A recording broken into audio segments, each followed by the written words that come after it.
On this approach to top land at Ballaugh, we're about 70 feet above the hill and approaching from the side that gives us the slowest track over the ground. I'm heading towards the downwind side of the area, but being mindful of the obstructions, the walls and the vehicles, staying in a position where I can turn into wind if I need to.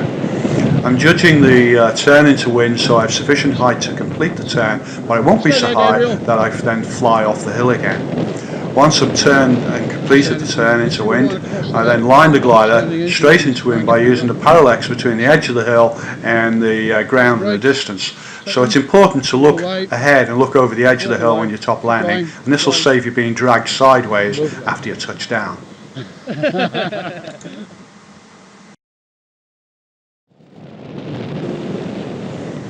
This second top landing on Ballaugh is a little different. We're somewhat higher, we've had a good thermaling flight, and I'm now tracking the glider downwind over the top of the landing area, but being mindful not to go too far downwind and to enable us to stay within gliding distance of the field. You can see we've got plenty of height still,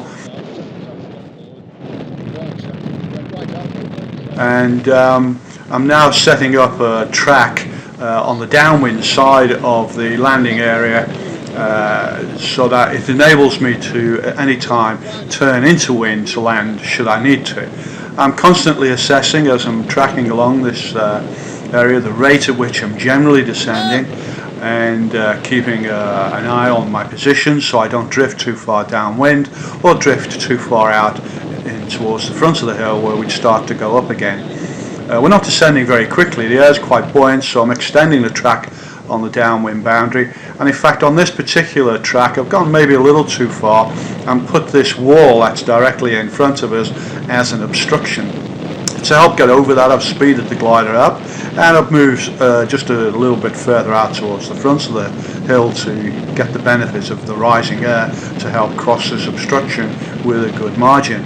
Once we've crossed the obstruction, I can actually see there was no need to worry. Positioning ourselves as we did so gave us plenty of height. You see I'm crossing over the cars with plenty of height. I'm still too high, so I regain my position at the rear of the landing zone, tracking along and constantly assessing my position and making sure I'm not getting too low and too far away from where I intend to land, but I need to be far enough away to execute turns to lose height.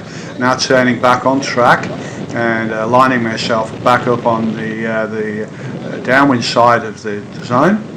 I don't want to cross those vehicles, I'm a lot lower on this particular beat, so I'll turn before the vehicles, heading back at 180 degrees along the downwind side, but turning into wind before I get too low so I can complete the turn fully into wind without contacting the ground, but not so high that we then fly back off the hill. So much the same as in clip 1.